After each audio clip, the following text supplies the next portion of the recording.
Hey guys, welcome back to my channel. This is Pashpika, the channel where we talk all about nature lover, eco-friendly, zero waste, everything about nature and all. In today's video, I'm gonna talk about my recent purchase, my recent art haul purchase. Now the packages haven't come yet. I ordered online, so they haven't come yet, but some of my purchases I'm gonna talk about if you are an artist.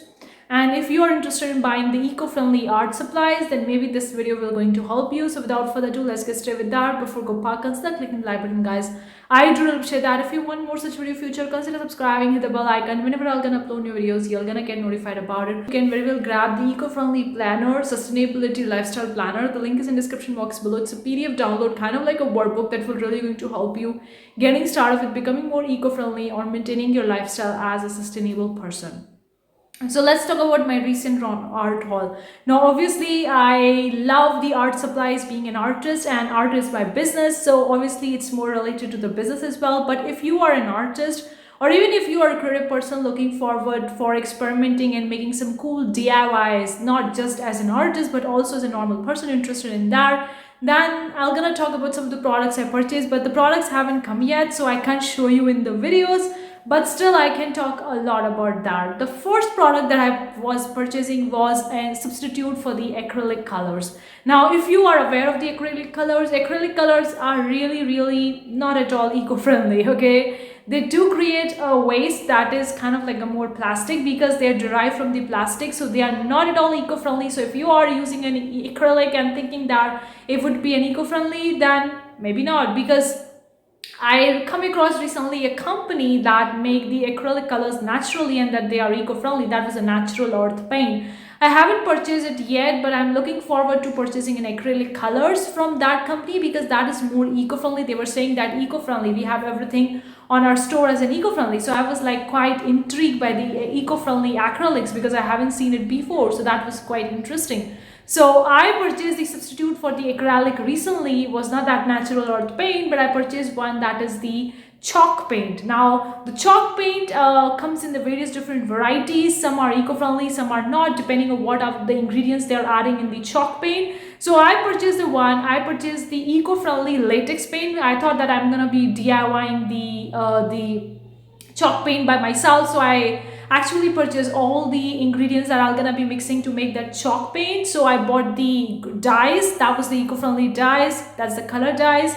You're obviously gonna need a color dye if you're making color apart from the white. Then I purchased the latex paint. That was the eco-friendly. Now some people add the acrylic colors in the chalk paint. That doesn't make them eco-friendly. So I purchased the eco-friendly latex paint. So that was the second thing. And third thing I purchased was a ceramic powder. Now ceramic powder is technically a natural, entirely eco-friendly substitute, because if you're creating a ceramic products, if you're interested in the pottery, crockeries, which I do, so you would be having a ceramic powder. Otherwise you could go with the eco-friendly talc powder. That's also a great substitute for making a chalk paint.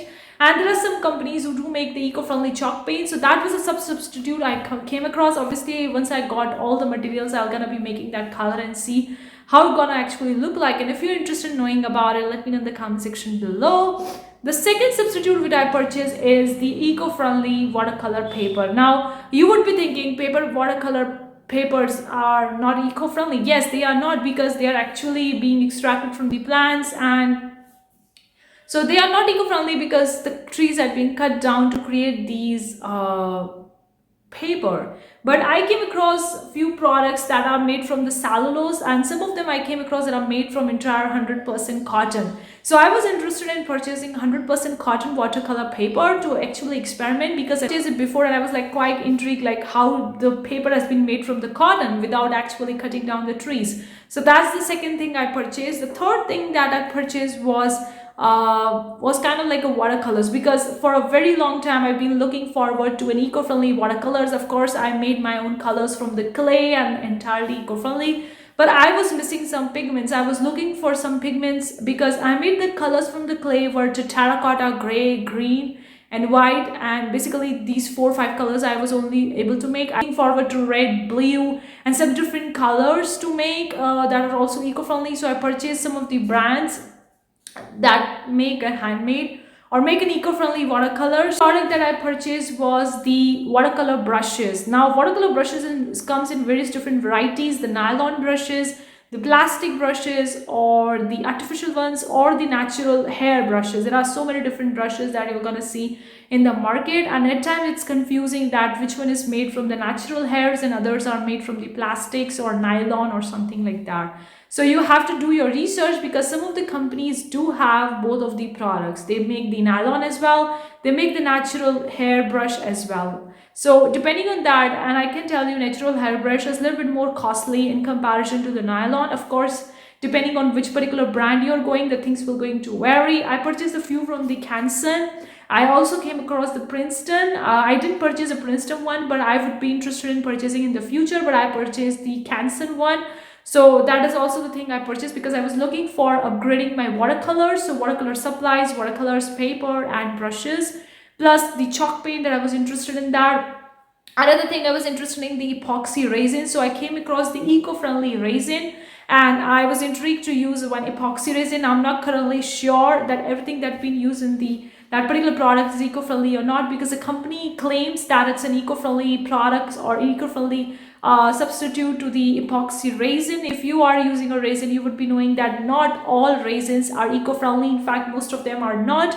So it's very hard to find an eco-friendly option out there. So I purchased one product. I just purchased a small packet of that epoxy resin. I'm not sure how it was going to work. I never ever tried it before, and I was really interested in that. So these are some products that I purchased in the online spaces and art hall, art supplies. These were the products that were more eco-friendly. Now, of course, my research is still pending, because I'm still looking forward to more eco-friendly art supplies, and I think there is a huge necessity to make eco-friendly colors, or to get eco-friendly colors. There is a huge necessity, and any video request for eco-friendly stuffs, let me know in the comment section below. I think from the next video onwards, or the next week's video, we're gonna focus more on the eco-friendly products, or the eco-friendly companies or the markets that they are having more eco-friendly products, so that you could replace the products that are not at all eco-friendly and move towards more eco-friendly substitute. And if you're an artist, you would be interested in that. Make sure you do your research to more about these products. But thank you so much for tuning in today's video. I'll gonna see you in the next one. Till then, take care. Bye guys.